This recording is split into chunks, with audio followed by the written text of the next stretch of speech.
Christmas. Hello, everyone, and welcome to Box, the exciting show where we open a box and decide if the box rocks or if it's a box full of rocks. I don't know if this is going to be a good episode.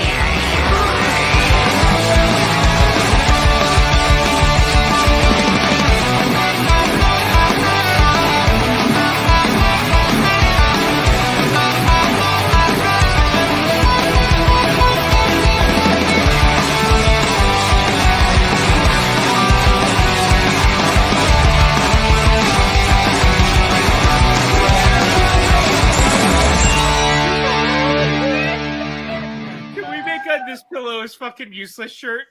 Yeah.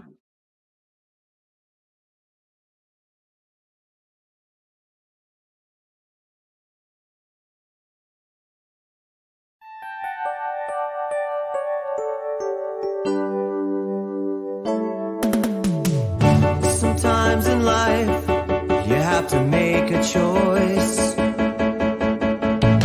Sometimes in life, you have to find your voice. Sometimes in life, you need your friends. And now's the time to give your ears a cleanse. We ramble on about movies. Ramble on about movies. With clever, arrogant, handsome Dave. Ramble on because the way.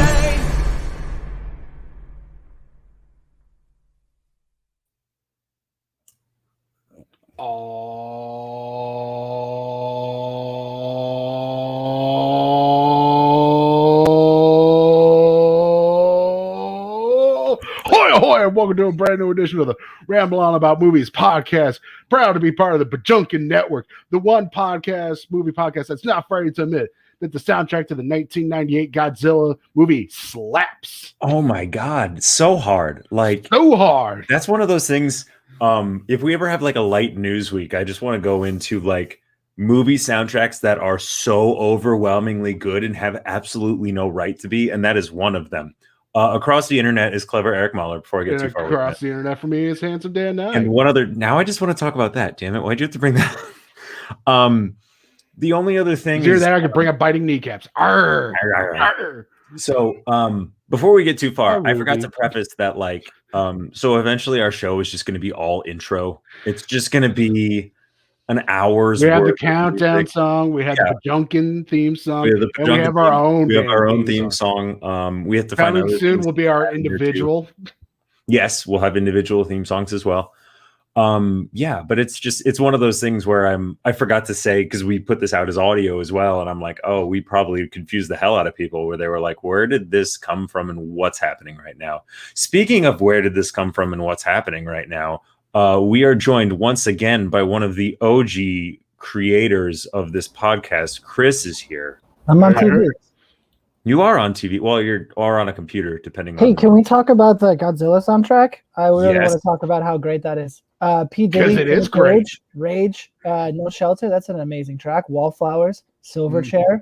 Yes. Green Day's Brain Stew with Godzilla roaring in the background for no goddamn reason. It was great. Foo Fighters. Yeah, we were just talking about that. I played that for my Happy Godzilla Day. Nice. Eric commented on it, right? You and I had a little chat about it. It's good stuff. Yeah. And let's not forget, you got Puff Daddy ripping off Led Zeppelin. I mean, come on. Yes. I mean, it could always be worse. Yeah. That was a great video, too.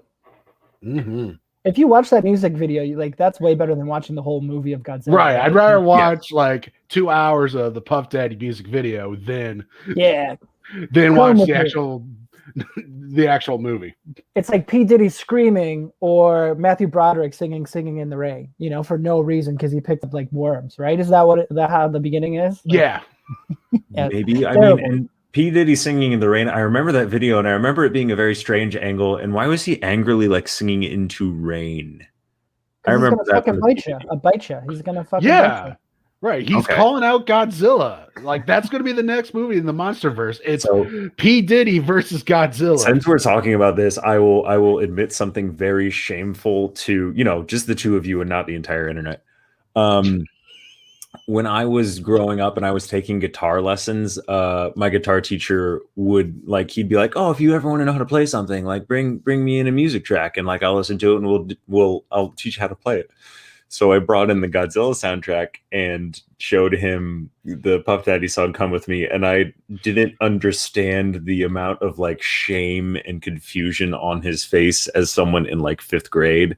And now as an adult, I'm like, oh my God, what have I done? But that, to me, that almost, we get a lot when we're our age, right? And someone covers a song for a bunch of 12-year-olds. We're like, oh, bring me the original music. But what we forget almost is that it opens it up to, 12-year-old Dan probably wasn't listening to Led Zeppelin. But now that you know and you heard it, I didn't. I wasn't cool enough to know Led Zeppelin when I was 10. See, that's the thing. I definitely listened to it before, but I didn't know strictly because of my mom. My mom was huge into classic rock. So it was definitely somewhere in my headspace, but it wasn't one of those things where I could be like, oh, that's Led Zeppelin at that point in time, versus I knew I really liked this guitar riff from this Puff Daddy song.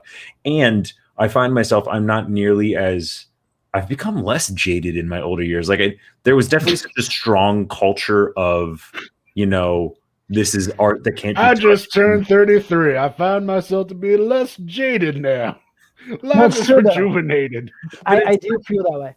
Yeah, and it's one of those things where it's we have conversations and they come up quite a bit on the show where it's reboot versus reimagining versus all this stuff, and it's it doesn't take, the original's still there. You still go back and watch it. Nothing's ruined. And I'm starting to feel that way about other pieces of art as well.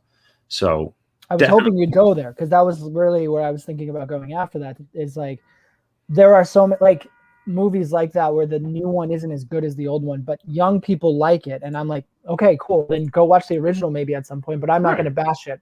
The new Point Break came out. I didn't see it. Looked terrible. I'm sure it was terrible. No. So, okay, so that's 3 out of 3 Ramble To on. be fair, also, if you look at the original on paper, it's not great either, but that's it's just fun. That's a lie. Absolute lie. It's great across all the, it was that's right. I forgot it swept the Oscars that year. It's that great. And as a kid, you got to see boobies run across the screen. That was also amazing. So hey, the football game was great. I'll give it that. All of it. All of it, Eric. It's a staple in American history. Yeah. No, I've never fired my gun in the air and gone, "Arr." But yes, it didn't well, I guess what I was saying is it didn't ruin the original Point Break for me just because it was remade. Right. It has nothing to do with it. I don't care. That said, no, I'm taking this away. You take it away. I was going to talk about the new Coming to America and how I felt like that maybe kind of ruined the original one in a little bit, but so it's the opposite. Eric doesn't agree with me. Yeah. So Eric's not agreeing. Eric because again, the original's still there. Yeah, I think I think what the thing is, you're right. If I remove the second one, great. But what I didn't like was what it did to what I thought was the character development of Eddie Murphy's character. And when we come to the second one, he's basically a less bad version, but a similar version of his dad. And that's the point. Right, but that's where I kind of am like, oh, well, what the hell? Then what was all of the first one for if he just did all of this just to become the same person? And then to me, that's kind of where it gets ruined. So then we just kind of yes, that's the lesson. Go on. I get that. I just didn't love it, and I get that. Yeah. So it didn't. You're right. It didn't ruin it for me. I just didn't like what it did to my characters. That I. Well, also at the same time, it also helped me improve because I never watched the original unedited because it was always on TV for me edited. So it's nice to actually go back and watch the original Coming to America. Fuck you! Right. Because, when you're 13 watching it on TV, it's just, yes, you too. You don't understand all those jokes and what they're actually saying. Him screaming that was probably the funniest thing I had seen in years. That was hilarious. So, mini Coming to America review. I don't even know if we talked about that when it came out because it might have been during a strange hiatus. But yeah, we have some movie news, and then we're gonna get to later things. Maybe we might be joined by our namesake later, and then that we'll get to the Pacific and the Arclight stuff, which is one of the reasons I asked Chris to be here too. But we do have quite a bit of news to discuss, which is pretty fun. And the thing that I was most excited for, I think middle of last week, we now full disclosure, we now have out of 3 of us, we have 2.5 of us vaccinated fully. So we're just waiting on that last half for Chris, but he'll be there in a couple weeks. That's right. We're more vaccinated than the last time we did this. Yes, much more. It was one of the reasons why we took last week off, because I was still partially recovering and there was a crew game. But like I was telling these guys before we started, like if they blow the 4-0 lead they currently have on aggregate, then we got bigger problems. So the news story that I wanted to start with that I was very excited for, you get a little nugget where it's like Phoebe Waller-Bridge joins the cast of Indiana Jones 5. Love it. Awesome. Love everything about it. And then hopefully writing it too. I mean, I wouldn't be mad. That was my comment when Dan sent that to me. I was like, is she writing it too? Let me finish the other story just to bookend it, because the last story that we were jumping on to was Mads Mikkelsen also is now joining Indy 5. Holy shit. He's gonna be the bad guy, right? Mads is definitely the bad guy. Everybody, you don't cast him as the good guy. Yeah. I mean, as far as Mads goes, like, I'm trying to think if there's anything I've seen him in where I like have been disappointed or upset that he's been there. Same thing with Phoebe Waller-Bridge. Like I literally want to go back and rewatch Solo strictly for Phoebe Waller-Bridge and Donald Glover, especially because they're getting that Mr. and Mrs. Smith show. Like after I saw Fleabag, I'm like, I didn't understand how much of a talent she truly was. Have you seen Crashing? I think was her first one, and then Killing Eve. Have you seen those? Yes, I've seen the first 2 seasons of Killing Eve. I haven't seen Crashing, but like, because it was on Hulu, and then it was like weird because it was coming out on AMC. Like, I really wanted to watch it. Like, I really, really, really liked Fleabag, and then Killing Eve. Brie and I were really into that too.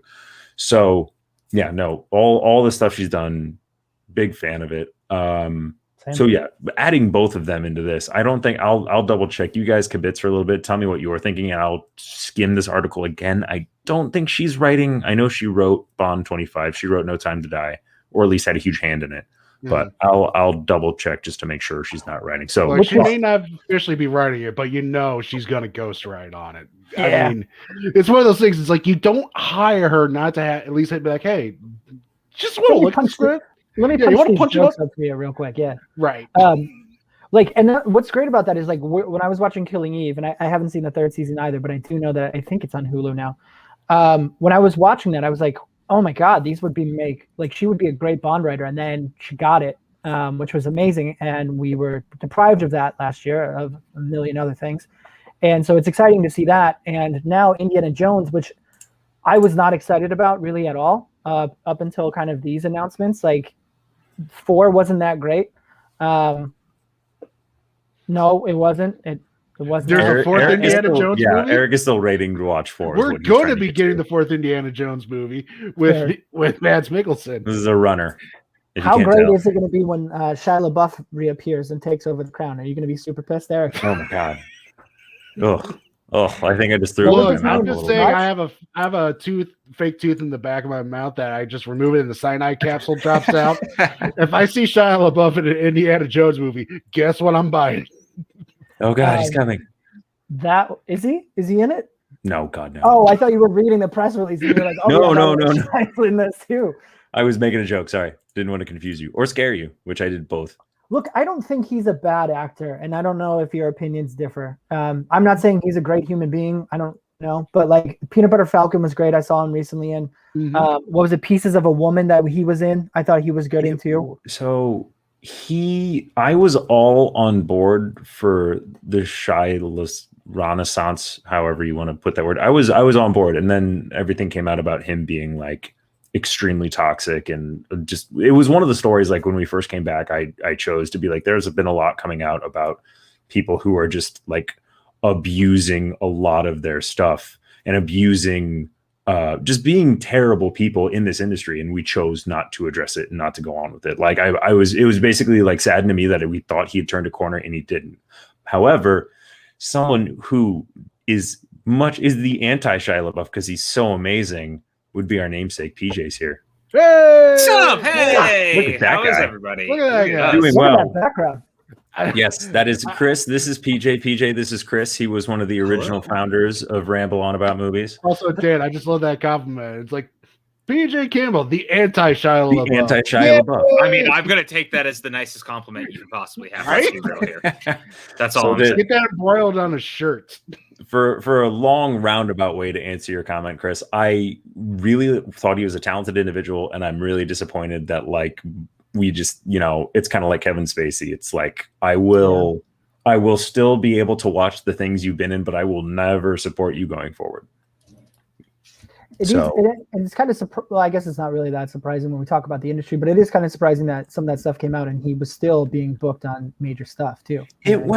And I think it was after he had that big year with Peanut Butter Falcon and Honey Boy. Like it was maybe because it was like sometime last year. We're random Shia LaBeouf because we were talking Indiana Jones. We're super rambling. PJ, how happy are you that Phoebe Waller-Bridge and Mads Mikkelsen are going to be in Indy 5?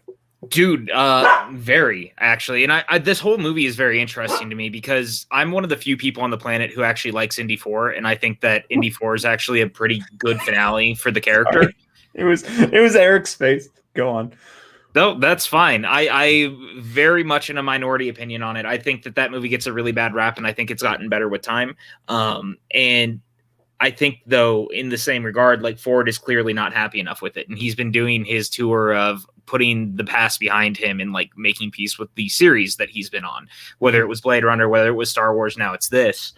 And I'm freaking game for it, man. The Mads casting is great. The Phoebe Waller-Bridge casting is great. James Mangold directing is fantastic. Like everything about this screams that this should be like a very fitting final outing because there's no coming back from it after this one. There's just do we not think that there's going to be a handoff? We think this is it. I think you could, but I think you shouldn't. I would rather. Here comes Mutt, man. This is where Mutt pops up. I'd rather it be like Bond or like Doctor Who, where it's like Doctor Who is a little bit more. There are scenes like you can see where there's a handoff from one to the other. I'd rather it be like Bond, where it's a hard stop, and if you want the character to keep going, you either slightly change his name or you give him the exact same name, and he gets his own kind of story. Like it, I think they tried to do it and they fumbled it. And I think when you talk about it. Oh, go ahead. Oh, go ahead. No, I was going to say, like, one way they could do it, like, Young Indiana Jones existed for 3 seasons on, between ABC and USA Network, and you had Sean Patrick Flannery play the role, who has played the role more times than Ford. Like, people forget that. And so, Indiana Jones as a character is not, uncastable. Beholden, Yeah, like, and that's not a dig. Like, I love Harrison Ford. Indiana Jones, like, Raiders is my second favorite movie of all time. But I'm also game for someone else to come in and take a swipe at it. But also, Disney would be very smart to actually sit down and consider doing an animated series. Like the Lucasfilm stuff between Clone Wars and Rebels, and now we have Bad Batch. Like there's something to be said about actually considering going that route. If you want to go back to the like World War II era and you want someone that can do a Harrison Ford impersonation and tell those stories animated, do it that way. I also think that it could be interesting with Disney Plus and the opportunities there is potentially do a show within the realm of Indiana Jones where he exists, but you start this whole new batch of people similar to what The Mandalorian was, right? The Mandalorian was within Star Wars, but nobody really knew who he was. So maybe there's a universe there where even Harrison helps kick it off in the pilot and is like a reoccurring character, and then it turns into a movie franchise from there. Could be, which would be great too. Yeah, Disney Plus is a perfect place to do that. And Ford has been on television before because he played Indy in Young Indiana Jones. He did the Mystery of the Blues episode, which like people also, the reason he has a beard in that episode, he was shooting The Fugitive at the same time. So he's rocking that beard from The Fugitive from when they were shooting the movie. And honestly, I kind of hope that Indy rocks the beard in Indy 5 because that was a badass look. It's good. Solid look, yeah. I mean, as far as all that goes, the only thing. I mean, look at that beard. Look at that beard. He clearly is winning the battle between all of us. The only thing I'm thinking about. But your beards combined. I have mine. Like, the only thing I'm thinking about, we're talking about Indy 5, Jesse, so sorry if we're catching you up, but that's a good James Mangold pull because, he's directing, so. Obviously, synergy. I just think Harrison Ford, much like that Comic-Con answer he gave it. Look at that guy. Look at that. Look at that. Look at that. I'm just saying, bring it back. Is that Bradley Cooper? Who the hell is? So someone put a Bradley Cooper thing on there. I don't know. Why. I mean, that was honestly, because Brad Pratt's a little shaky at this point. I would love to see Bradley Cooper if we're doing fan castings. I mean, there's plenty of people who could do it, and I think that a massive reinvention of the character could work too. Like, go totally left field casting. Like, Donald Glover. Is Pratt not already doing it in Jurassic Park? Is he not already in Jurassic Park? Or in Guardians. I was going to say, Chris Pratt's already been the new Harrison Ford. Yeah. Actually, no, Chris Pratt's been the new Brandon Fraser before Brandon Fraser stopped being the new Harrison Ford. And Brendan Fraser did get to do Indiana Jones. Yeah, so he got to do Who the hell was Brendan Fraser? He's around. He's in Doom Patrol right now. I wanted to watch that. I hear it's good. No? And he's doing the it's new... really great. He's doing the new... who directed Mother? Oh, Darren Aronofsky. Yeah, he's doing the new next. Well, yeah, he's starring the next. There's also been some rumors, and it's getting pretty persistent that Universal's trying to bring him back for another Mummy film. So we'll see what happens. Like, Universal's considering going back to that well, because what about Tom Cruise? Never gonna happen. What about Tom Cruise? The worst part about that is that movie's actually canon to the rest of those movies. God damn it! The really funny part is, like, you think about that. Think about that photo that they took with like their announced Dark Universe. Like, that's like $100 million photo. And it was cool. It looked cool. Great cast until it wasn't. Yeah. Yep.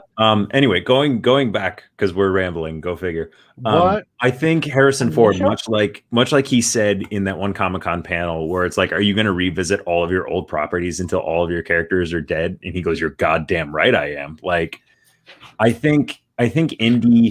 I wouldn't be surprised if they killed him off. Like, actually killed him in this. No. I don't think they will. I mean, I'm not saying I think they will, but I'm saying it would not surprise me. What about a handoff to Phoebe? How fucking cool would that be? I mean, that would be pretty amazing. Well, my honest thing, if you're going to do something, is John Cho should be in this, and you should have him play Short Round, and you could hand it off to Short Round. Look at how happy you just made Eric. That's all I'm like. He's an established character, man. Freaking bring him back. Like, and that. Think about that. Like, you're not. I'm not hearing. You're not wrong. Everything you're saying is like a beautiful song. It's like hearing the Beatles for the first time. Oh, Eric, thank you, man. But yeah, I mean, I think that they're doing what they're doing right now. I think everything that Disney's doing, and I like the idea. I don't know if we could do a live action like a Falcon and Winter Soldier. I think Indy's like the property's too big and it doesn't have the kind of lore that's around Marvel or Star Wars. Like animated, maybe. I don't think you could do a live action right away because it's like you're pulling from 4 films, so it's not as big of a universe, which could be cool to do. But you would. It's almost like there would be like maybe in Indy 5 there's a backdoor pilot for something, or they introduce a character and like who's only in 1 or 2 acts, and then they do something to Disney Plus. I could see that happening too. Or Phoebe gets her own show, man. Phoebe and Mads face off for a whole 10 episodes. I'm down. That's also a great pull, is Camille Nanjiani as the tag along. He would be an amazing sidekick too, especially he wouldn't even really be a sidekick. He's like shredded now. So like if you put him in Indy 5, like he's also busy with the Obi-Wan TV show, so that's true. Yeah. Who's more shredded, him or Kylo Ren? Him, because I hear Kylo Ren is shredded. He's got an 8. Nice. He's got an 8-pack. Kylo Ren's a punk bitch. Ooh, throwing it down. All right, we're gonna move on because I want to get to a lot of this. We'll do a quick one, and I know I'm happy PJ showed up for this because I didn't even know this was going to be a thing. But apparently Jacob Tremblay is joining Peter Dinklage in the Toxic Avenger reboot. Yes. Wow. A sentence I didn't think I would say. Because full disclosure, I haven't seen the first one. I know it's a cult classic. PJ, you can wag your finger and scold me later. Dude, it's a cult classic. This is not one of those times where I'm like, Dan, what the fuck are you doing? It's right. This is not like you saying, I've never seen Last Crusade. What do you mean? Can you still Can you still just say, Dan, what the fuck are you doing, just for old time's sake? Dan, what the fuck are you doing? There we go. I just like hearing it. Just for old time's sake. The first time he hears it. So we meet again for the first time for the last time. PJ, immediately, what are your thoughts about this? Oh, dude, I was very excited. This whole thing is very interesting to me because when Legendary came on and they were like, we're going to do Toxic Avenger, my first thought was, wait, what? Like, that property? Not that I don't love Toxic Avenger. I think Toxie's great. but to do like a big budget version was weird. And this has been kicking around for a while with like Arnold Schwarzenegger being the star. And like, if you go back to 2013, he was who was being eyed. So we have gone vastly in the other direction where they're like, hey, so Peter Dinklage. Yeah. How about Peter Dinklage and Jacob Tremblay, who, you know, has one of the worst on-screen deaths of all time in Dr. Sleep? Yes, please sign me up. Ooh, that's another one I wanted to see and I just haven't got around to it. I do love Flanagan, and you were geeking out to me about Flanagan the other day. He's so good. I love Flanagan. He's so good. Chris, what are your initial thoughts about the Toxic Avenger and where that's going? Well, mostly what I remember of Toxic Avengers is the game on Genesis. So I don't really have much to really sway off of. But those two together is already great. Like, I feel like anything you can give Peter Dinklage to really sink his teeth in, and hopefully this is him sinking his teeth in a fun and bringing a somewhat serious way. You know, even in Elf, you know, he brought a very serious demeanor to his character that made it hilarious. But we've seen him kind of stretch that out in Game of Thrones and in serious drama and comedy and action. And I think this is a great vehicle for him, and we'll see kind of how that plays out. But the initial news is I'm excited by the casting, but hold on, you're just going to gloss over Pixels like that? No, please continue to gloss over Pixels. I was making a joke. I'm confused. What? Eric, any strong thoughts about this? The first time I ever saw a Toxic Avenger was the old 90s cartoon. I was going to say, you're a 90s cartoon guy, aren't you? Yes, I was. So when I actually did see the actual Toxic Avenger when I was on USA Network one time, I was deeply confused. Can we talk about real fast, to your point, how many R-rated properties that should never have been made for kids were turned into kids' cartoons to sell toys later? Rambo, RoboCop, this... Starship Troopers, all of them. Swamp Thing, that was another good one. Yep. I think I remember the cartoon you were talking about vaguely. Yeah, but no, I really remember the cartoon. So I was totally confused when I actually did watch it for the first time. And it's also shocking to me that they're actually making it. No, Jesse, don't do it. Don't do it. I was like, is Trauma like they sold the rights to the Toxic Avenger? How's that all gonna work out? Because I just remember the creator seeing him recently in the last Blockbuster documentary on Netflix. Yeah, he was. Yeah, yeah. I watched that too. He was very aggressive. He's a very interesting person, man. And like, I'm shocked that Trauma's kind of like letting this happen. Yeah, that's the other thing. That's the most shocking thing to me. Everyone needs money, man. I mean, they're producing it, but yeah, a contemporary reimagining. He's producing. Yeah, that's such a buzzword now. A reimagining. I feel like there's a reimagining of everything. Yeah, right. Yeah, it doesn't go in any further than like, so they like Legendary didn't buy the property, like Troma is still producing, so it's going to be a joint venture. So they probably came to an agreement somehow. I mean, this seems like one of those films that like is in the middle of making, and there's going to be so much like, and maybe there's not, but it just seems like a lot of heads butting over like creative control. Like we want it this way or we want it that way. Hey, Brandy. Yeah. Hi, Brandy. If anything, I want to see the behind the scenes documentary of making this film. Because it could be like how Heart of Darkness is better than Apocalypse Now. It could be. It is being directed. This is PJ may know the name. Who they had Macon Blair. Do you know? Who that is? So he's awesome. He's actually kind of a character actor for the most part. Like he was in Green Room actually, which I really like. He's in Logan Lucky. Whoa. He's in a bunch of things. Yeah, he's great. But he did a movie a couple years ago called I Don't Feel at Home in This World Anymore. And it's really, really excellent. And I think he's such an interesting choice because he just, I don't know, something about him, man. He's got the right kind of passion. And if you've never seen I Don't Feel at Home in This World Anymore, it's got like Elijah Wood and Jane Levy. It's really, really fantastic. He's got another one coming out before that too, right? What is it? We can do this as a movie called Brothers. Yeah, another movie that he wrote and directed called Brothers. They're both in pre-production. I don't know which one's going to come out first.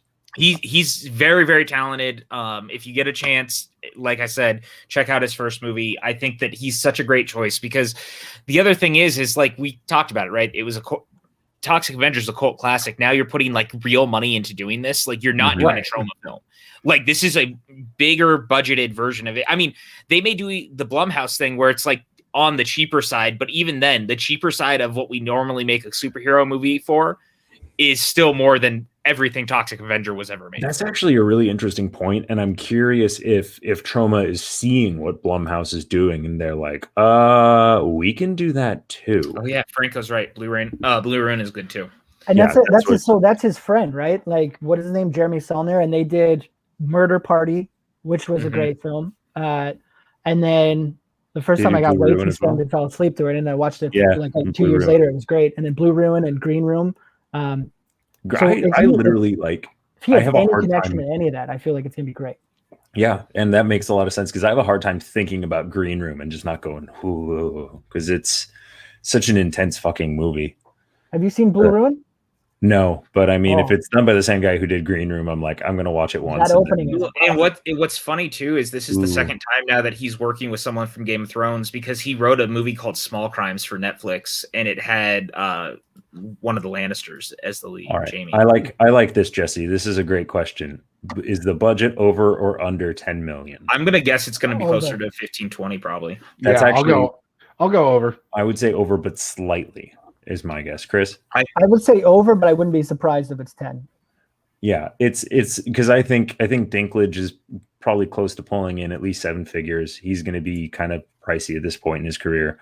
But I think that I think it's still going to be a low budget movie, especially with Legendary. Legendary's not, I'm going to have a nice segue here in a second, especially with Legendary not being like, dropping Marvel money or like Warner Brothers or DC money. But you know what they are dropping money on that's going straight to Netflix is a Gundam movie.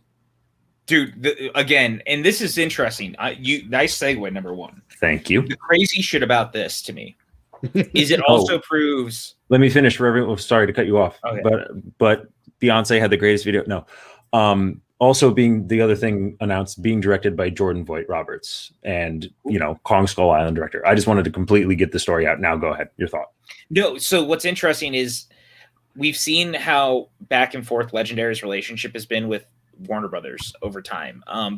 Before the stuff with, recently with Godzilla versus Kong, they were at Warner Brothers. With Pacific Rim, they had that fallout. They left after Godzilla. Then they went back so that they could finish the MonsterVerse stuff. Then they were fighting over Dune and Godzilla versus Kong. So there's been this back and forth a lot between Legendary and Warner Brothers. They just made a home at Netflix, it feels like. And that's a very big deal because this could mean that they are really considering staying in the streaming game where someone like Netflix is willing to pour more money into stuff that they don't necessarily need box office money for. They just need people to watch. And their movies tend to do very well on a home video platform. Pacific Rim picked up after, which is why they've been doing, obviously, the Pac Rim anime. They are doing a Kong Skull Island anime over at Netflix. So Legendary's partnering up now because they're their own thing. Like, they don't need Warner Brothers. So I'm very curious. Number one, Jordan Voight Roberts rocks. Skull Island is amazing. We did a watch long of it the other night. You guys should go back and watch it. And the one before that, was it Kings of Summer with Kings of Summer. That was great. And I put a tape movie. That. And he's got Metal Gear Solid coming out, right? Yes, I believe that'll come out first before this. He is stupid talented, and I cannot wait to see what he does with Gundam because watching Kong Skull Island, the way that he gets scale and scope and these like giant beings fighting each other, imagine that with fucking Gundam. Come on. And not to mention, he put together one of the best death scenes, right? What was that? What's his name? Shea Wiggum. There it is. Shea Wiggum. That was so amazing. And what I loved about that too was like he understood that this was a very serious movie, but there was so much style to it, right? Without taking you out of the element. You really felt like it was like a 60s, 70s style movie. And then he also did a great job of putting comedy into it, and it felt very real. It wasn't your standard color by numbers, monster film. I thought it was great. Yes, I'm the same, echoing all those sentiments. Really excited. I was the kid watching Toonami after school every day, so I watched a lot of Gundam Wing growing up, where there's a lot of political talk, and I don't really understand what's going on. I feel like if I watched it now, it would probably be a much more enriching series versus 11-year-old me being like, when are the Gundams gonna fight again? So but yeah, Eric, like you sounded like. That's exactly what I sounded like when I was 11. Exactly. Sometimes he still sounds like it. So. I mean, yeah. When I whine, that's exactly how I sound. Oh no! I mean, I'm a huge fan of John Voight Roberts, so whatever he does, I will be there. Not only did he make Kong Sky Island, which I still think is probably one. He shot it to make it look like Shadow of the Colossus, one of my all-time favorite games, and I always thank him for that. He even admitted that in the interview. But he also makes some of the best commercials for video games ever too. He did one for Square Enix's Avengers, Destiny 2. He directed that commercial, all the commercials for that game. So I mean, he's so talented and he's passionate about whatever he makes. So he's going to put that passion into Gundam. So if he's directing it, I'm there. Yes. Yeah, I don't really know Gundam, but I'm there because of him. It'd be free for me on Netflix. So why wouldn't I watch it? And there's a now full-size functioning Gundam. What is it, in South Korea? Yeah, I believe so. Yeah. Yeah. So it's only a matter of time before this is a real thing. Pass. You say pass? Nah, just kidding. I'm going to hop around a little bit. This is just one little thing in casting news I thought that was really fun, where Lucy Liu is being cast in Shazam 2, Fury of the Gods. She's going to play with Helen Mirren, who I must have missed that casting, but those two as the main villains. When did she become such a badass? Helen Mirren, Red, and now we'll get to it. Sorry if I'm jumping the gun, but Fast 9. No, it's fine. We can talk about it. Go around. She's been in the Fast and the Furious movies. Yeah, this is her third. This is her third movie in the franchise. Her just becoming this action star this late. What the hell? That's awesome. No, and Red 1 and 2 also. Yeah. Mm-hmm. It was one of those things where it was just and I remember reading about her joining Fast and the Furious, and she was just like, I want to be in those movies. So they reached out and she joined the movies. It fit really well. I think I can't remember whether it was before or after they cast Luke Evans and then consequently Statham. No, it would have had to have been after, because Luke Evans is in his first movie is 6 and she doesn't show up until 8. So then she's in Hobbs and Shaw and then this. So this is her third film overall in the series. Gotcha. I don't like the Fast movies. You don't? That's going to play into something we're doing later.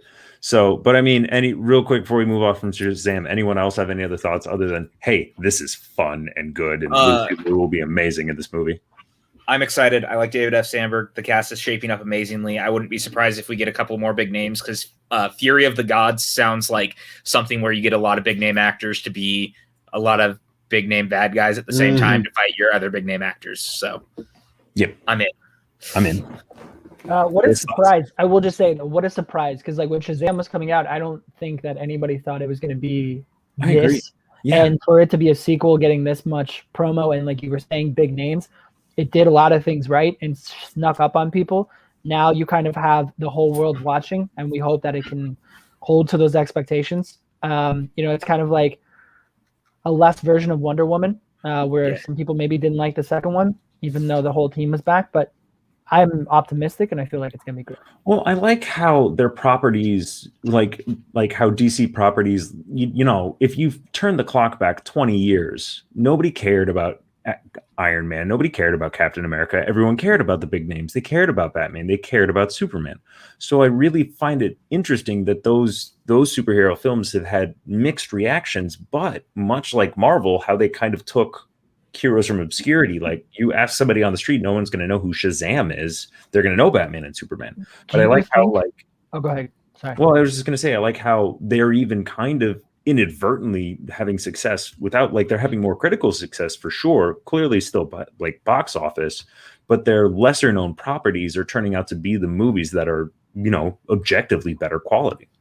Do you think part of that is because the studios are taking a more focus on Batman and Superman? They're more hands-on, they're more concerned about it. 100%. Whereas Shazam, they're like, hey man, just make a good movie and make me money. Whereas Batman and Superman, they're like, my money.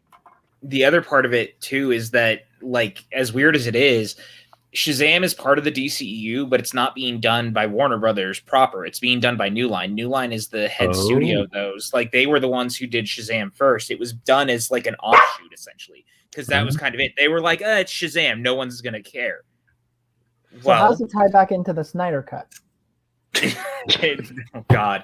I do have to say, though. All roads lead to the Snyder Cut.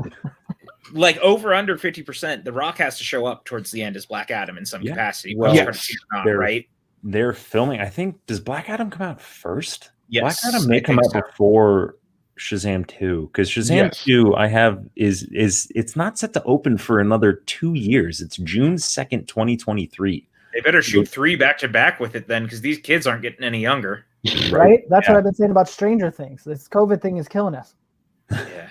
I think they already had some stuff filmed for. I shouldn't have pulled this up, and then you would have left then too. God damn. That would have been amusing. But, dude's freaking been in my messages trying to get me to eat all these Snickers bars and shit. What are you doing? Anyway, Lucy Lou, that's awesome sauce. But since we brought it up, let's talk about that Fast 9 trailer, because how are we going to handle this?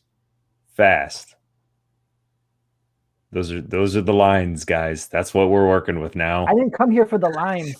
Oh, where'd he go? He just disappeared. Well, I mean, he turned into John Cena as Eric was doing that. That was good too. Although this goes to something we talked a little bit about last week, where, in this trailer, he's a really convincing villain. The more I see John Cena in things, the more I like him as an actor. Like, he looks like an asshole. He looks genuinely evil. Cena has been promoted as like the next Rock since WWE. So this isn't that surprising to see Cena take that same route. They both cut from, very good looking guys who are buff. And one of the things, they weren't just the Stone Cold where they could, half-ass into the ring and you can get away with half-ass acting. They were legit good guys, and when they were bad guys, they got everyone to hate them. They really knew how to pull the right triggers, and a lot of that had to do with how they presented themselves and how they acted. And even when they were the bad guy, they still brought a lot of charisma, and I think that's what we're seeing is pulling right into movies. And Cena has shown that he can work with kids. He's shown that he can be a main star, just like The Rock did when he did was Tooth Fairy and Rescue of the Mountain. Well, that's what I was going to say too. Is like Disney contract. So it's so interesting because their careers are super similar. Like, they both did some of the kid flicks. They both did some different, like, off-brand, like R-rated action movies. They kind of like they were doing the same thing. And then Justin Lin comes back and he goes, "What can we do? Why don't I do what I did with The Rock?" Where Fast 5 was the movie that made The Rock The Rock. Like, and now that was the movie that made him who he is as far as like acting is concerned. So now you're doing it with Cena, which is brilliant. And he looks fun and ferocious and badass in this. Like, I love this trailer. I love this series. I'm going to be talking about Furious 7 tonight, actually, on another show. And I'm super excited because I've been with this series since 2001, man. And we've come so far from the Point Break ripoff set on the streets of Los Angeles. Talk about a series that took the part of the movie that no one cared about, which was the heisting of DVDs and VCR combo players off of trucks and making the heisting and action the main focus and getting away from the street racing. Like, so cool. I mean, we're superhero sized over at Hobbs and Shaw already. Like, this shit's crazy.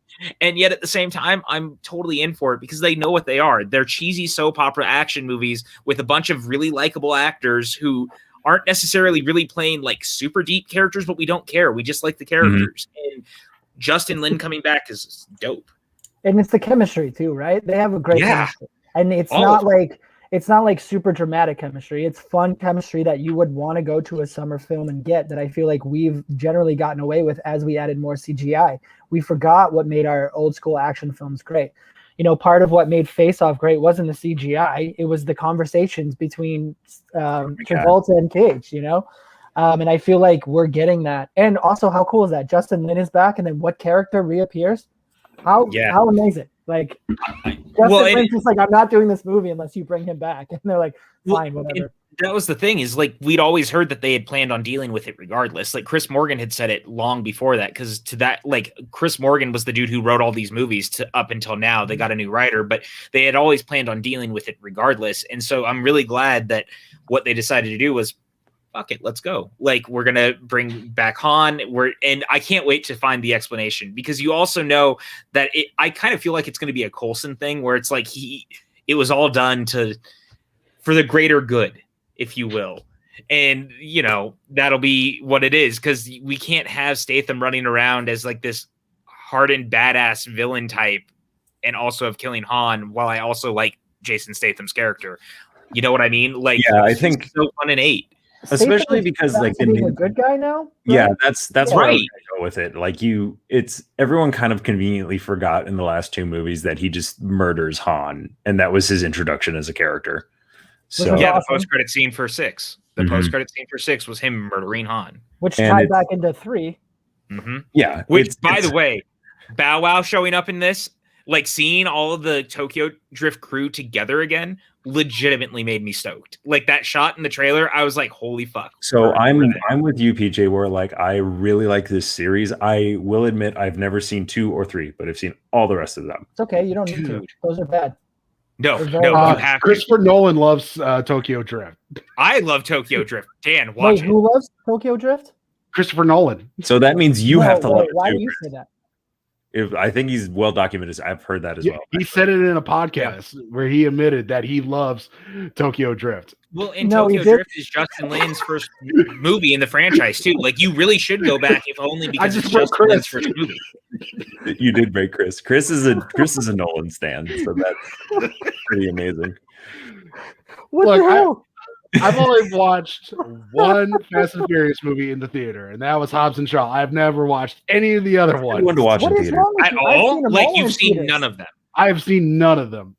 Eric, I thought the one you picked to see was Hobbs and Shaw. You have The Rock, Jason Statham, and Idris Elba. You get me in a movie theater with those 3. Eric, wait, hold on, Eric. Pardon the fuck, sir. Eric, have you never seen any of them or never seen them in a theater? Never seen any of them. Like I've watched clips and whatnot, but I've never actually sat through and watched. You can. I mean, Eric.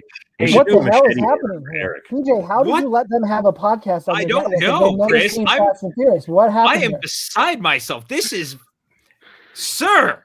Oh my God. You don't understand. What so the hell, man? While we're talking about all that, I can probably go ahead and assume I know what Eric's answers are going to be for this. Nope. Make it go away. Yeah. Nope. No, you do not. You do not know my answers. No, this is go away. We're doing this, PJ. I told you I was going to make you do it. Come on. I will this is fun. I'm not playing that game. I do not like the toxic internet bullshit of being like kill franchises because we're better than the franchise. Well, they make fun of us for the ones we pick. Well, that was more what I was going with. And not to mention it was our friend Brian Avalosino. I know. I know. And that's the other reason I'm not doing it, because he's been like, I'm waiting for years and I'm not doing it. I'm not giving him the satisfaction. I didn't think it would be so. I know we'll have. I stand by the principles. I stand with PJ. No, I'm fine. I'm still going to do it, but I respect. You guys can do it. Even though he's lost all the respect for me because I haven't watched. I just gained it all back because you stood. Here's what I really like though. Like if we pick ones, we're obviously going to give our reasons for why we picked it, but you're obviously the person that's going to argue for keeping it. So I think that balances itself out. It's actually a pretty good win-win here. Well, it's a fun thought experiment. This is not clearly none of us are executives. We already hold on. Let me get my old tiny. We already know that's not going to happen because people kill and murder everyone, and that's why I wanted to do it because it's PJ. Look at me. This is good content. I know you hate to say it, but you know it is. All right, let's pull that back up. I want to see it. All right, I forget what it is. So. The reason, and I'll go first because I think I broke Chris when he saw mine. Yeah. And the tweet that I had under Brian's, which I was surprised it did as well as it did, was how is Avatar not everyone's first pick? Why is it even on? It's not even a thing. Let's be sure that we understand what we're talking about because people. What is happening? Whoa! Indiana Damn, Jeremy, you're coming in hot. Harry Potter. I don't get.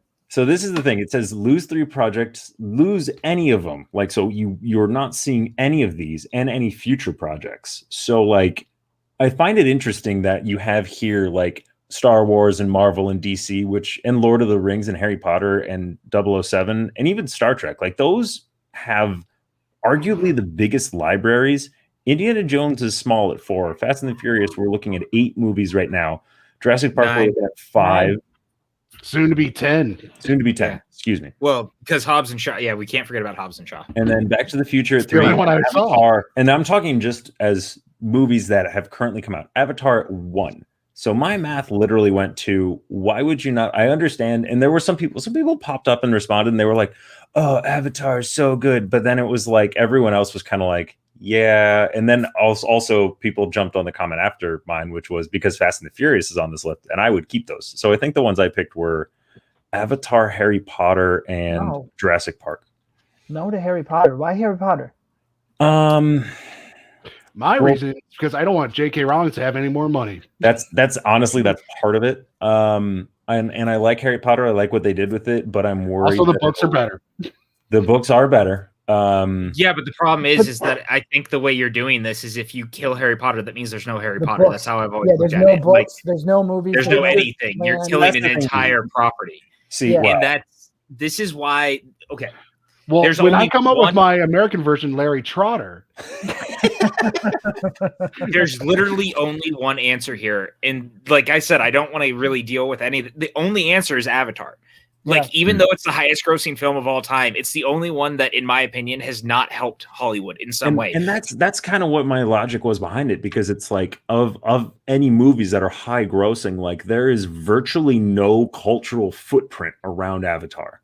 And yet, I think if we're talking, we're gonna have about 5 this, more like, movies of it. If we're talking about this like 5 years down the road, a lot can change.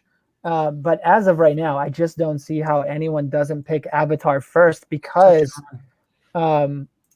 there's nothing really built around it. And even the people that saw it, I think it was like, oh, cool, this is 3D. I want to see like this amazing 3D. But I don't know many people that walked out and was like, this movie's going to stick with me forever. You know, the way that some of these others, and the way that, you know, we have cool gadgets. We want to be 007. You know, we buy our wands at Harry Potter Land. We pretend that we're a Jedi. We pretend we're a superhero. We pretend we're walking through the Lord of the Rings land, which I don't remember off the top of my head because I'm just not Middle Earth. Middle Earth. And without Star Trek, someone kicked off Star Trek I was talking to, and without Star Trek, there's no Star Wars, I don't feel like. You know, Yes, so like right. we remove that part. And that's exactly my thing too. Like, I'm It's with also, you. well, do we have to split this atom down a little bit more and say it's only film? Because then you do have Harry Potter coming out, you do have Jurassic Park, like saying, and then the comics, obviously, because I feel like if you're saying you're removing, it says 3 forever and then any future projects, I feel like it's safe to say it would only be film. So there would still be Harry Potter books, because you can't, then you'd have to eliminate comics. Like, I think I understand. Clearly Brian did not think that far about all of this, because he was like, let's just stir up some drama and shit. And clearly it worked. But and that's and honestly, the thing that bugged Chris the most too is I said I almost pulled off Star Wars because the fandom has become so toxic. It was one of those things where it was like no more think pieces on whether or not somebody loved or hated The Last Jedi, and I loved. You mean so much Star Wars? No more think pieces like Spaceballs is better than Rise of Skywalker, and here's why. Yeah, like what? Who? Yeah. Like So, what? But I feel like that's a good point, though. I feel like what we're talking about, though, when we talk about fandom, is this: not all of our fans are like that. We have to remember that, right? So, Yes. like, we're on Twitter, we're on all of these things. You know, not everybody's on Twitter, not everyone's checking it. You know, there's not a lot of like, people might call us the film elitist, and there's a lot of people that don't really pay attention to every movie that comes out, but they're big Star Wars fans, they're big Harry Potter fans. And for us to take that away because someone was being an asshole was like taking away the NFL because one person fought someone in a parking lot somewhere. It's not a full representation of who this fandom is. No. It's rough to take these pieces. That's the thing. It never has been, but you have to figure that Last Jedi is now 4 or 5 years old, and the discourse surrounding it is still not as toxic as it was, but it's like, especially in this day and age, like sensationalism gets clicks, and like a lot of times the minority that we know, that negative minority, is going to be amplified because people don't know how to share things like in a vacuum and be like, hey, I mean, don't do this. the Star Wars fans, like the problem is like today, right? The Mads Mikkelsen announcement, the very first thing I saw on the Variety piece when you hit the tweet was the first tweet underneath was a Star Wars fan who was like, why does it matter? This is just woke nonsense like Ray Bean and the others because Phoebe Waller-Bridge is in this. And it was just like, it's so exhausting. You can't even put, I don't want to get into this whole thing, but I just, Lord help me when people do shit like that. And that's why like I would lean towards Star Wars in a way, even though like Return of the Jedi is one of my favorite movies of all time. Like Star Wars means everything to me, but boy, the fandom. So is it fair for people like you to have that removed because one other person? Well, this is we're obviously Chris. We're already playing not only movie producer, but we're playing God in this scenario. So I think if you're asking a question that specific, then we're going to have a whole other barrel of worms that we're going to have to go down because we're wiping franchises off the face of the earth. It's not like you're not thinking about fans A, B, and C or Tim, Dave, and Steve. You know what I mean? Like, and Tim's an asshole because he won't stop talking about The Last Jedi, but Dave's actually kind of a middle of the road fan, and Steve really loves The Last Jedi, but we're not thinking about those three people. We're just thinking about our opinions on these franchises. Yeah. Well, but when you bring in fandom and you say, I'm going to cut Star Wars because the fans are so bad, I think that's when the conversation opens. If we're talking... Sure. Okay. So that's why I think that conversation is important. If we're talking about just, on its face, what of these franchises? Yeah. So what are yours? I know you got really confused by the ones I picked. Gun to your head, what are you killing? I think it's Avatar. I'm gonna start fucking blocking fools in the chat. God damn it, Sean! You better be careful, Sean. How are you gonna knock out Back to the Future like that? Do you know who? And to be honest, though, if we're having Sean's not too far off on this. If we're having a serious conversation, it's gotta be Avatar is number one, right? Back to the Future, you can have a conversation. There's one quality, like beyond top level film. It's 1, 2 was great too, and I enjoyed 3, but there hasn't been kind of like this cultural footprint the way that some of these other ones have made. Correct? I would disagree with that. I think Back to the Future is. I think it's actually Back to the Future changed movies. It's more showing that it hasn't had any reboots or sequels, and it is still as highly regarded as it is. But think about outside of film. Like Harry Potter has its own world. Star Wars has its own world. MCU has its own world. Back to the Future ride. I loved it. Back to the Future had a ride. Back to the Future had that fantastic Telltale video game. It had a great IDW series of comics up until like a year and a half ago. The world is still beloved. I mean, series, didn't it? Yeah, the animated series. Like Back to the Future as a world has like done so much. And like think about Bill and Ted didn't exist in the way that it would have existed without Back to the Future. Like movies don't exist without Back to the Future. Like it. But I'm saying compared to the others, like what else are we going to remove? Are we going to remove Lord of the Rings? Yeah, but I mean, Back to the Future was like 1985. Like that movie was the movie of 1985. It killed so many other projects around it just in like existing. Things like Silverado, which people thought with that bigger cast would be the movie of the summer, and then Back to the Future came out, and like no one thought the project was going to work. PJ doesn't want to hear it. Sorry, but I mean, I feel like that's where you have to go. Like, I mean, where else? I mean, Indiana Jones is a conversation. That's why I went to Jurassic Park, because it's like Jurassic Park has one great movie.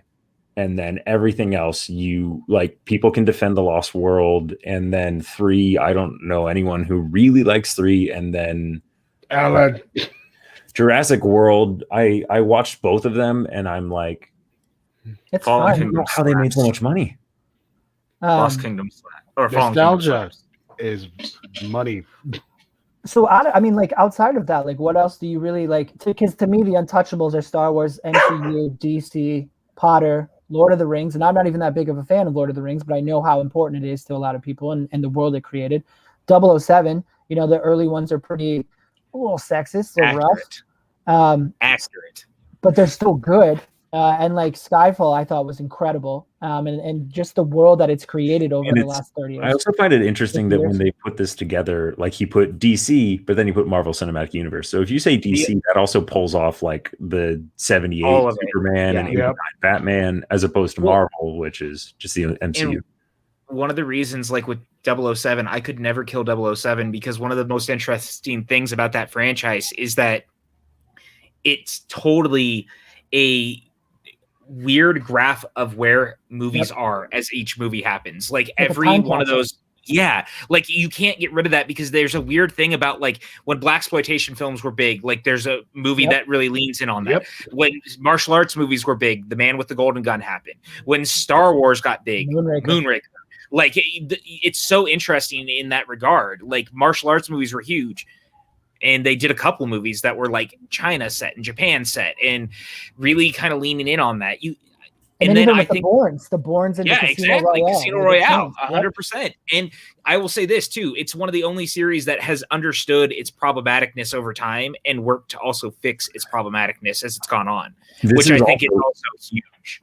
You went to where I wanted to take it from there, as opposed to, because you did bring up a really good point earlier, as opposed to being negative. Why would you save any one of these franchises forever? And I think I actually think a lot of people were considering that as far as 007 goes, because of the many things I saw. I feel like I never saw anyone take out 007.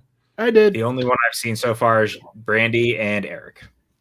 I like how you have them remembered, though. You know exactly who did it. He's got a list. But I mean, like, that's what I'm saying. When you work through these, like, we'll make it positive, PJ. I feel like there's only 5 that you can really discuss about taking off, and it's the 5 on like that corner: Jurassic Park, Back to the Future, Avatar, Indiana Jones, and Fast and the Furious. To me, which is, I find it interesting because Fast and the Furious is arguably the newest outside of Avatar. And the reason I would never get rid of Fast is it is the most diverse series, both in front of and behind the camera, of any franchise right now. When you look at what they've done, like it's a big deal. And that's why I would keep it. It's one of the most self-aware. Like it's all the rest of these are like they're making some of them, especially like Avatar, like they're making art, and they're trying, like some of them are clearly like MCU, you have like a machine and you make specific movies for a machine. But like Fast and the Furious, they're not like they're not putting up any smoke screens. They're showing you exactly what you want to see. They're like, you get the biggest fucking tub of popcorn you can imagine and go to town on that, because that's what you're here for. We know what you want to see, and here it is. And so that's why you get down to 4, right? Indiana Jones, Avatar, Back to the Future, and Jurassic Park. We know Avatar's out, so you got to pick 2 or 3. I like how you're doing this in like a royal. Well, I mean, that's the only way that I can. And that's why it leaves me Indiana Jones, Back to the Future, and Jurassic Park, taking 2 of those 3. I can't even go. You're being so much more judicious about it than I can, because I could never, just so close to my heart with Indiana Jones and Back to the Future. They would never even get to that part of the discussion, especially because like there was so much, like everyone's so excited for Indy 4, and then it was kind of like it was kind of like Phantom Menace, where everyone was like, I don't know how I felt about that. And like it's one of those things, like as I'm getting older, I'm finding that I am holding on to a lot of that, like not anger, but like a lot of the sour feelings that I used to have about something like that. If I went and rewatched Indy 4, even though I have it pretty much to memory, I probably have a much more positive opinion about it now than I did then. I mean, I will be on. I can't. Yeah, I said it coming in here. I came in hot. I like Indy 4. I've been on record that I've liked Indy 4 since opening weekend, and I'm obviously very excited for 5. And I mean, if you take Indy out, Harrison Ford is not the star he is. Yeah. Yeah, because you're saying Back to the Future and Jurassic Park then. Jurassic Park, honestly, just trying to stir shit up. But like, and then Jurassic Park, you change movies because of all the special effects work, and it's the same thing with Back to the Future. So like, this whole thing is too difficult for me on like the whole idea of, oh dear God, PJ, oh, I just saw it. Civil War. Pajukin Civil War. Yeah, see, I think I'm there. I think Tim is. The truth is, I would get rid of Lord of the Rings before I get rid of the others. I would too. And it's not because I don't like Lord of the Rings. I love Lord of the Rings, but I don't like. There was some great stuff that was done for it, but in the grand scheme of things, like we're not getting any more of that world out of Peter Jackson. Like they're doing an Amazon series that's not being done by anyone involved. Like. It's one of 3 that have been nominated for Best Picture, though, right? Out of this, because we have Lord of the Rings the third one was nominated, Avatar was nominated, and Back to the Future. Was it? No. Was it really? No. I like. Oh, I was thinking Black Panther was the third from MCU. Yeah. So it was Black Panther, the third Lord of the Rings, and Avatar. I think it would have to be like if it was Sophie's choicing this shit, it would honestly be Avatar, Lord of the Rings, and maybe DC. We got his answer. Remember, he said he wasn't going to do it. We got it. Right. We got him. PJ, we got him. I can't do names today, apparently. Eric, you were wrong. It was not nominated for Best Picture. It was nominated for Best Motion Picture, Comedy, or Musical in Golden Globes. Back to the Future was. So, little stat check. But, I mean, it's one of those things where it's like, that's why it stirred up so much shit, was just like, you look at us and you look at just a little microcosm that does. What did Eric pick? Picturing PJ now. Eric, I think Eric's were cut and dry, weren't they? Avatar 007 and Fast and the Furious? No, I'm keeping Fast and Furious because I know how much it means to my friends, especially that guy. Eric's such a good friend. No, my three were obviously Avatar. I wish I could say Avatar 3 times and just, but it was Avatar, Harry Potter, and 007. Why Potter? Oh, my whole sole reason is because J.K. Rowling doesn't deserve that money. That's a very fair reason. I also think it as Sean, yes, DC, because I think that DC's movies mostly are on the bad side than the good, and I don't think you're missing a lot in the end. As much as I love like Batman '89 and Superman the movie, like I was obviously wrong. Joker was nominated, right? So that would be 4 DC. Oh yeah, good point. Sorry, I have blocked that out of my brain. I was going to say something else. I'm also much more partial to the Marvel characters than the DC characters, so it's very easy for me. And if Batman the animated series exists, I'm totally fine. Like, I don't need the movies. I got the animated series. What about the Dark Knight series? As Eric told you before, I'm a big fan of Christopher Nolan. I'm only really a fan of Batman Begins. I think that the Dark Knight has aged poorly, and I think the Dark Knight Rises is fine. So, what the hell just happened here?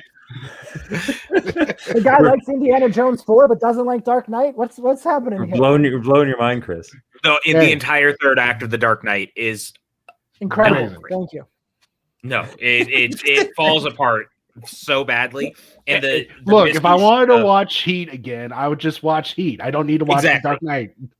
Exactly. With Batman, Heath is awesome in it. But hey, no, I'm not going to say that. That sounds morbid. Yeah. I want to hear it. Careful, PJ. No, I shouldn't say it because it's going to sound real bad, and it's going to get clipped out on the internet, and we're going to get hate. That's how you get clicks. That's how you get clicks. I'm going to put it in the private chat, and you guys can see for yourselves. Oh God. Well, hold on. Then we will. I can move us on, but this is just too amusing for me not to. At least let me see if there's a way I can. Oh. That's a reaction. You get our reactions. That's all you're getting because. Am I wrong? I didn't say that. That's I mean, it could have happened in A Knight's Tale too. It's a. I don't know. What a weird way to put that. Anyway, so let's move on to, since we're already on kind of an awkward and bittersweet note. I am, and especially because I know PJ has somewhere else to go. But PJ and Chris, PJ, how long were you in LA roughly? About 10 years. About 10 years, and Chris, you've been here about 7 or 8. 5. Okay, so I wanted to have these guys on because there was also a news story where. Are they owned by the same people, Arclight and Pacific, or are they separate companies? They're owned by the same company. So we found out earlier this week that Arclight and Pacific will not be reopening as COVID seems to sort of die down. And there was a large reaction from film community in LA because I haven't got to experience any of these. So I was curious what personal experiences. I know you've both been to both of the theater chains and like specific theaters. So like how it hit you guys. So. Oh, go ahead, PJ. I feel like you were about to talk. No, I mean, I can. It fucking broke my heart.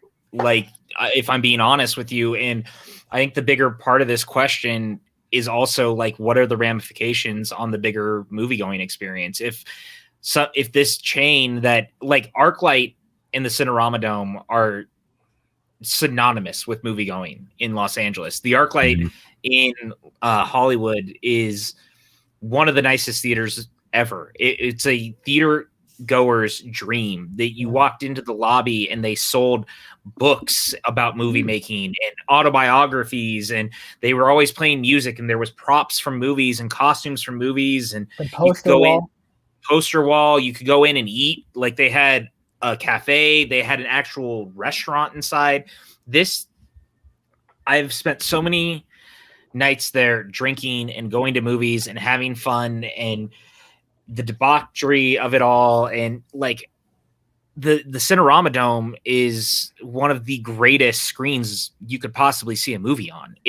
There's nothing that can compare. I've seen so many movies in there. The first movie I ever saw in there, actually, of all things, was Indiana Jones and the Temple of Doom, when they did a throwback screening. And I've gone since and seen so many movies. I saw Avengers Endgame and Infinity War both in the Dome on opening night with my friends. Like, I have so many memories of being there, and it hurts, man, because that, to me, and even the Pacific Theater, like if you went to the Grove, was like a big staple of that side of Los Angeles, and similarly did a great job, more for masses and less maybe for the movie going lover crowd, but it was still beautiful and curated. And it just sucks, because especially in Hollywood, especially in Los Angeles, where you're not expecting this to happen, and now these two pretty big monuments of theater going are gone, and it calls into question what happens next,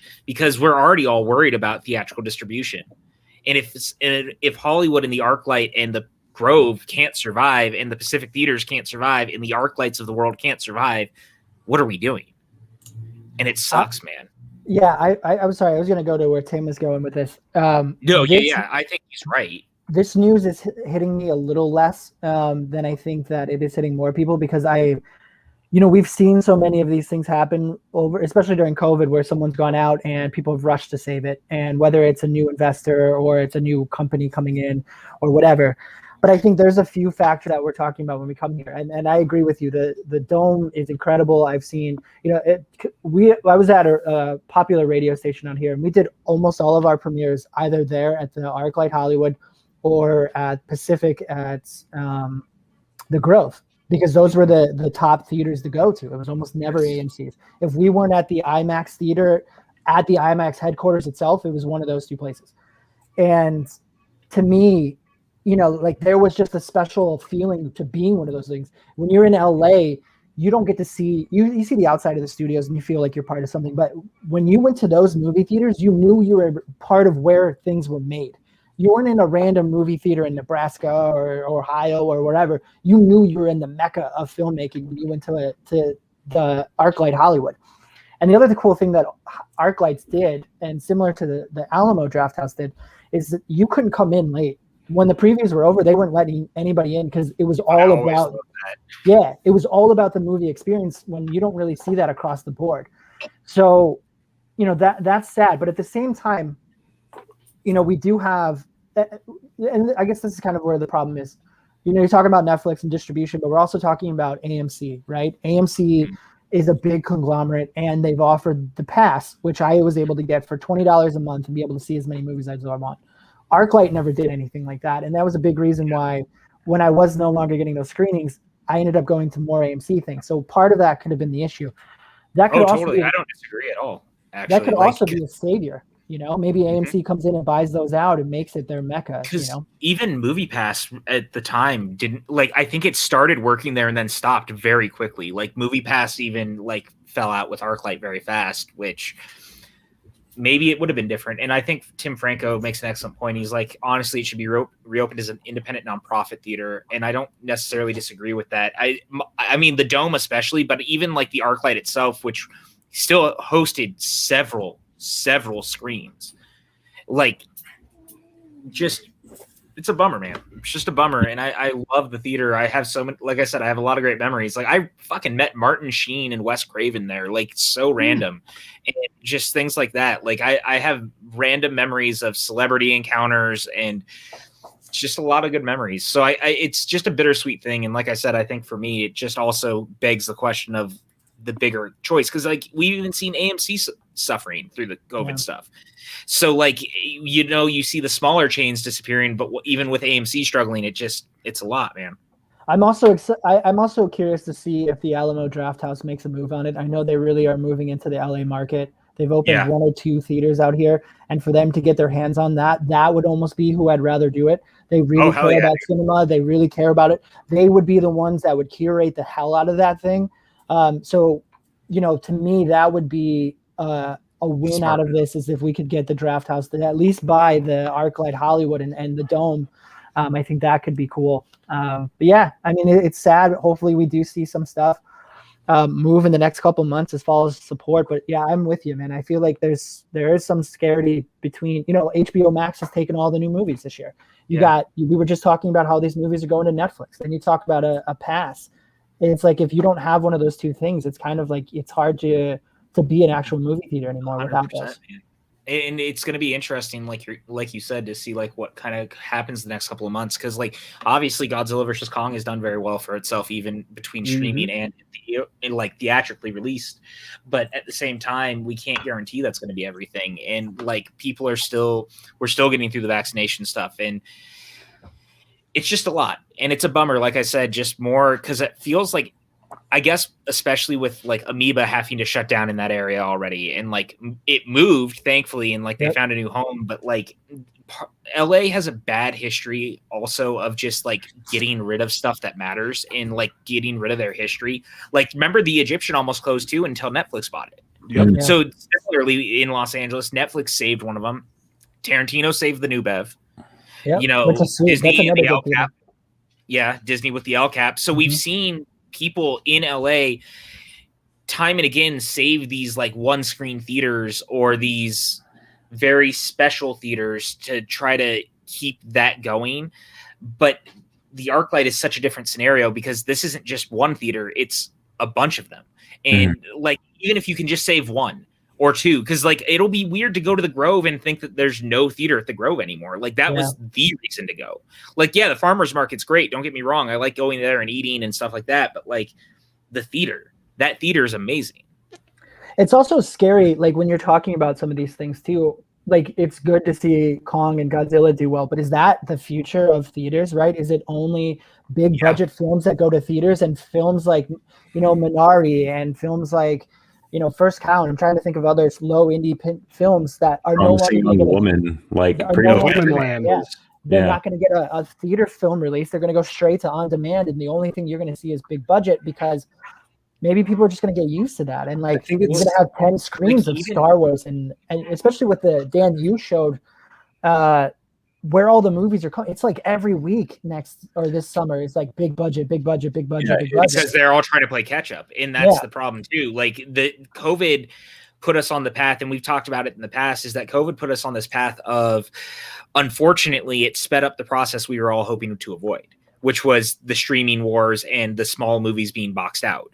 And like, I'm a big proponent, I've said it a lot in the past, that I really want to see the mid-budget movie like make a comeback. I think John Wick was a perfect example of how to do that. I think nobody would have been great and done very well, since it's the same pedigree, same people, and it's done well enough, I think, but like nothing crazy. But even like Bad Boys for Life was only made for like $70 or $80 million, which like, that sounds like a lot of money, obviously, in the scheme of things, but comparative, like I want to see the Rocks of the world come back, or the Con Airs and the mid-range filmmaking, dude. And that's why I've said it before, Blumhouse is the smartest studio right now in Hollywood outside of Marvel. Marvel turns out product because they know what they're doing and they're good at it. Blumhouse turns out all sorts of stuff, no matter the quality, because they invest a little, and if the thing hits, then the gamble paid off. You spend $5 million on a bad movie and it still makes $20 million. You've made back your investment.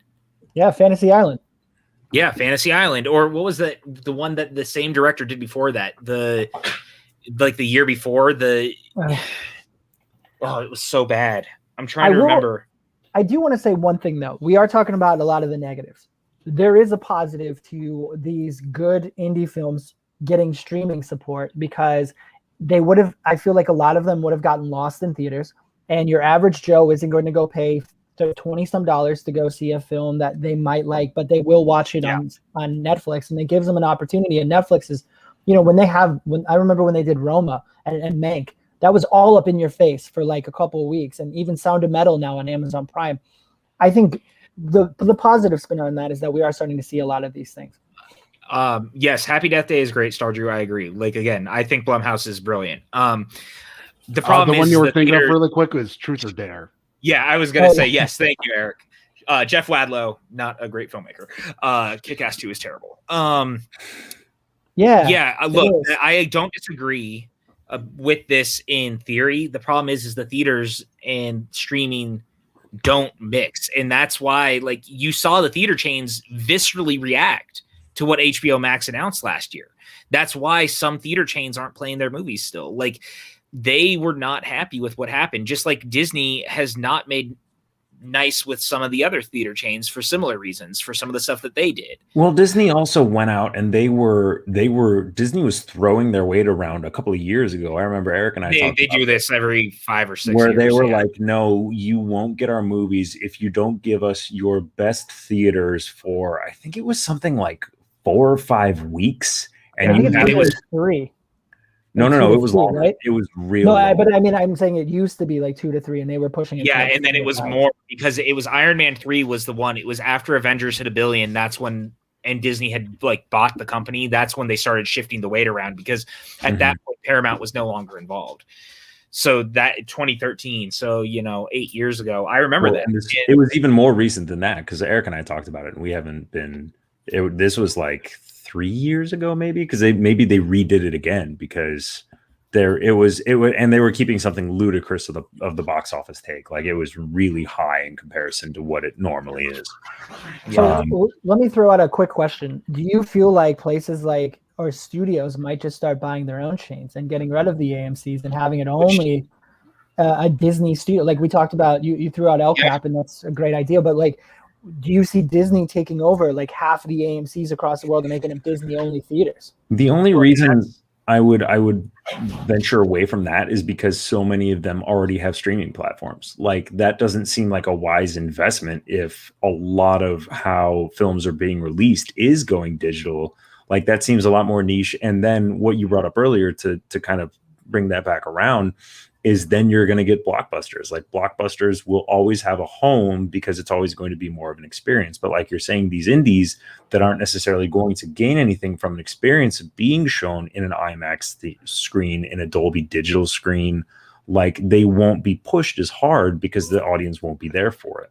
Yep. I think, to go off of that, I think it all depends on how this, for Disney, for example, depends how Premium Pass goes with the next 2 movies, Cruella and Black Widow. If they make, like, did the math like last time, like, for Raya and the Last Dragon, if just 5% of the million subscribers paid premium access so they can watch that early, that's $150 million going straight to Disney's wallet. Not sharing with anyone. With anyone. That's why I don't think it's sense for them to buy a chain. But again, if they don't keep getting those numbers, or if it keeps going down, maybe they do buy a chain, just so, again, it's going to be the same thing, but instead you're paying for the experience to watch in the theater. Yep. But you're still giving Disney the money directly. I know PJ had something to say on it too, but also I don't know if they're allowed, because I don't know if that would be considered a monopoly on a product. Well, no, that's what I was going to say, is that there was a law in place that they couldn't do that went and got turned over and shut down late last year or the year before, where studios can buy theater chains now, or buy more theaters and do that thing. So with that, unfortunately, I have to drop off, but I loved hanging out with you guys. Yeah, PJ, I've never talked to you. This was fun. Yeah, Chris, you are awesome. Please come back and hang out anytime. You are awesome.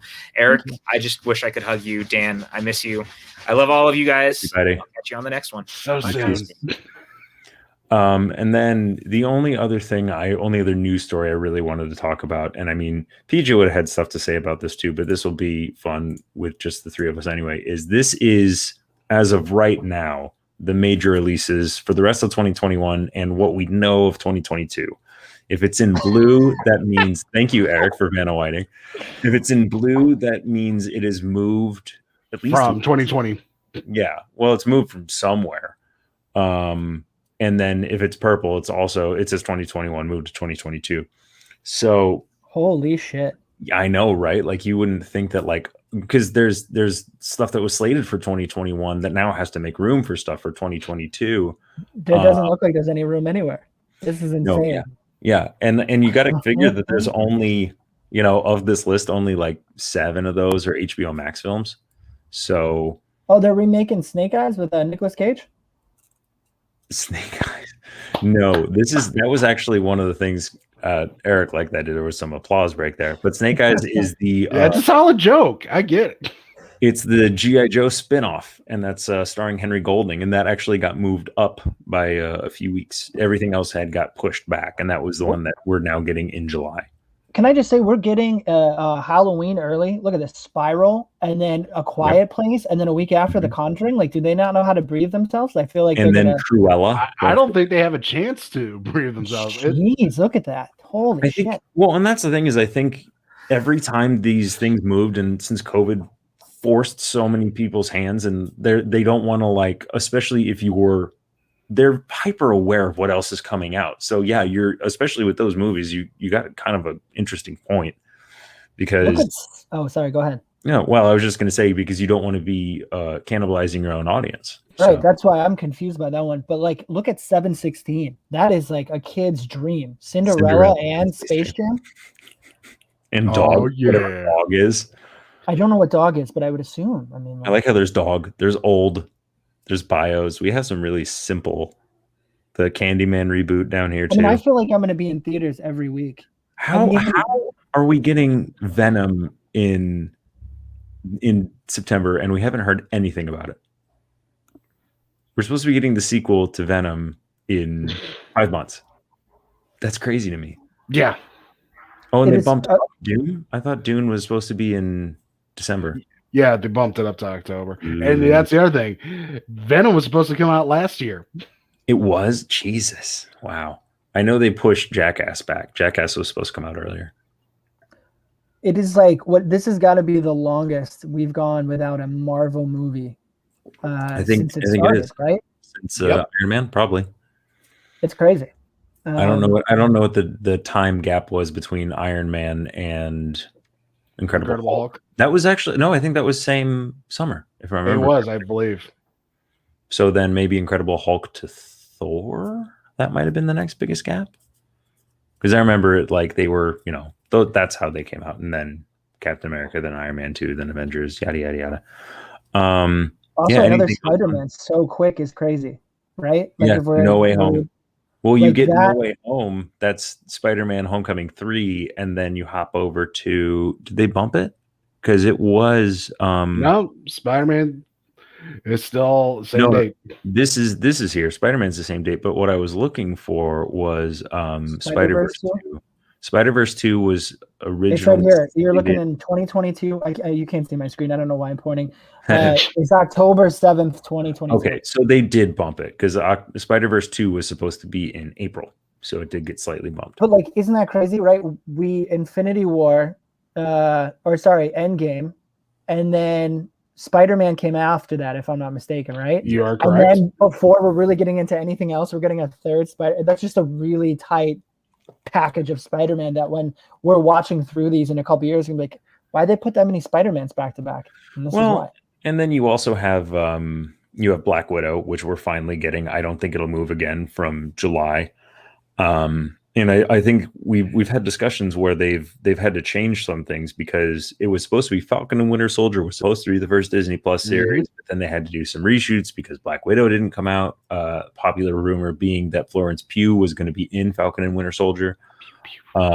Pew pew pew. And Community, best of the best. Yep. Thank you, Reef. Incredible Hulk came out 2 months after Iron Man. Yeah, and then the next one after Incredible Hulk was Iron Man 2, which came out 2 years after. Ghostbusters is 11/11/2021. Yes, it is coming out in November. So we do have a lot of good. The week after Clifford the Big Red Dog. Is it really that big? I remember hearing a lot of good buzz around this because if I remember correctly, Candyman was supposed to come out like last summer. Yep. Yeah. It got pushed way back because I think they actually have a lot of faith that it'll do really well. So when you talk about like when we're talking about theaters and like what's going to save them, I mean, it's hard not to look at this and be like, 90% of these I'm going to want to see in a theater. You know, if we're being honest, I feel like there's something there for me every week, and I know I can see Space Jam at home, but I probably won't. I'll probably see it in the theater. You know, because that's going to be super cool. I don't know, even though it's just going to be weird going back to the theaters. That'll be extremely weird. I agree. What I think is interesting is kind of like when all of these are really getting packed, right? So like 5/28 seems like the date that everyone thinks like, all right, we are 100% going to be back, right? You get Cruella, we get A Quiet Place 2, which was the first one to move, right? You get The Conjuring, and then it's just packed from the brim. So it looks like studios are targeting May 28th as the day that they feel like everything is going to start to go back to normal, which, you know, I guess that's the day when I become fully vaxxed. So I think that maybe they were just waiting for me. I think they were too. Yeah. Damn it, when's Chris going to get vaccinated? Does anyone have an update on that Chris character? Is he ready? No. With end of May? God. Chris. Balls. You're welcome. Yeah, but it does look like the date, right? Well, and that was the thing. We kind of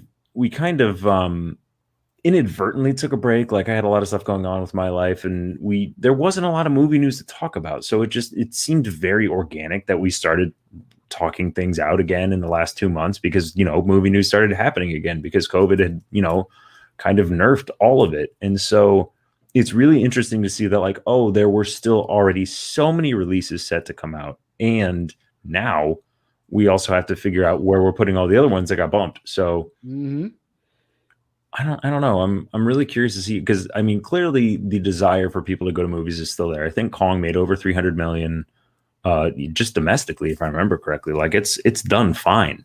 Oh yeah. So it'll be curious to see how like the questionable ones are going to do, at least in the next couple of months, like Mortal Kombat. I'm really curious about. I think that's going to have a high HBO watch. I think it will too. I really want Spiral to do well. I don't know if it'll do well financially. And then Cruella, I think you're right. I think the 28th is going to be the first big week coming, like in the coming weeks. We'll have a better idea, because then I think that the 28th will be interesting, May 28th, and then the 16th June 11th within the Heights. I think that's going to be another huge one. I think that could do amazing. Especially, I looked it up. Godzilla versus Kong, domestic 70 million, but worldwide it's at 338 million. Gotcha. Okay. But that's exciting, you know, like they are talking and they seem pretty serious that like June we will be at least mostly back to normal. We'll be able to go to a movie theater. Otherwise they wouldn't have put those there. You know what I mean? They've moved them back so many times. I feel like a lot of these are concrete, and that doesn't go without research, right? These studios aren't just throwing a dart at the wall. They're listening they're going to CDC, they're looking at vaccination rates. So I feel like that 5/28 is a pretty good target by people who know what they're doing as like a time that we're going to be somewhat back to normal.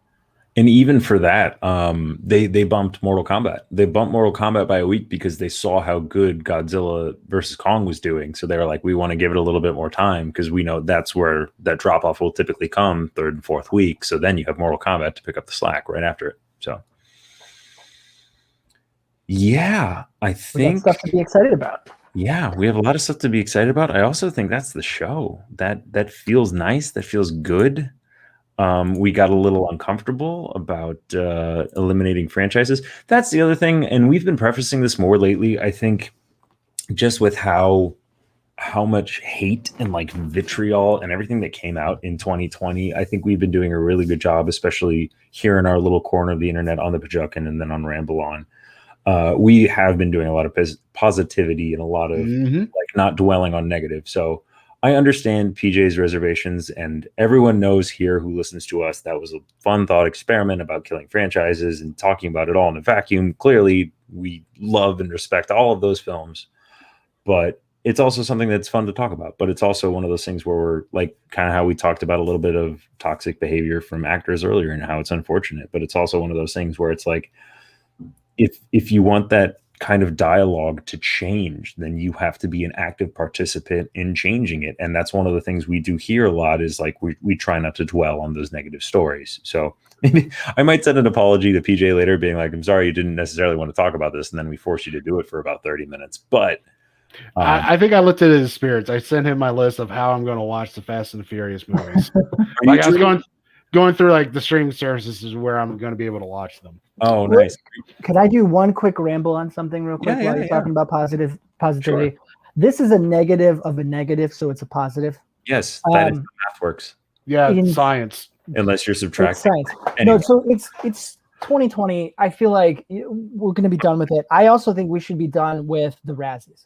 If I'm being perfectly honest, I am really over that. I'm really tired of someone saying like, well, these films, they sucked. Outside of any other job, you come home after a long day and someone's like, hey man, here's an award and a bunch of party for how shitty you were. Yes. And look, all of these movies and these people, they put hard work and a lot of them shoot 12-hour days and they even the writers and the directors, they still put thought in, and some of them are passion projects that didn't quite work. And there's a million different reasons why a film might not work. I don't think we need to celebrate that shit, right? Let's celebrate the ones that we care about. And if we think it's bad, then we just don't continue to talk about it. There's no real reason to celebrate someone not achieving a goal. It's pretty shitty. It's like going to the person who came in last for the Olympics and saying, good job, you fucked up. There's a reason me and Dan only did one time ever. We did a worst of, and then we both decided we hated it. So we are never doing it again. And I've talked to friends who are critics who do worse, and I'm just like, seriously, we have had to evolve to pass this. And it spreads negativity. And honestly, Chris, as you were saying, most of that, my wife has the exact same sentiments to where it's like, I will call a movie bad, and she's like, but those are people who worked on that, and like, it's such an interesting time just to keep those thoughts, be aware of them, and like be aware of those dynamics as well, because it's one of those weird things about everyone having internet and having that connectivity at their fingers is like everyone is suddenly becoming a person, and a lot of people who speak negatively and choose to promote hate hide behind anonymity. And I think that's one of the things in being the best person you can be. And a lot of the people I know in this space, a lot of the people I know personally, they choose to be positive. And that's one of the reasons, is because like that's what they want associated, and that's what they want coming back to them. So, and on that note, I think it stems a lot from like this pedestal that we put actors and actresses and directors and writers and athletes and all these other things. We don't view them as people. We view them as some kind of alien figure that's like out there, and we forget that they have human qualities. They read your comments, they know what you think about them, and it hurts, man. Like it really does for a lot of these people. So if you don't have anything good to say about the movie, if it's not your cup of tea, don't post about it on Facebook. Just say, yeah, watch the movie and move on. Like if you want to have a private conversation, say, it wasn't really for me, fine. If you really like a movie, get out there and support it, especially indie films. Like if you like a film, put it on your Instagram story, say, hey, this is great. But I just think that should be our new way of like, if you don't like something, just don't talk about it and move on. Yeah.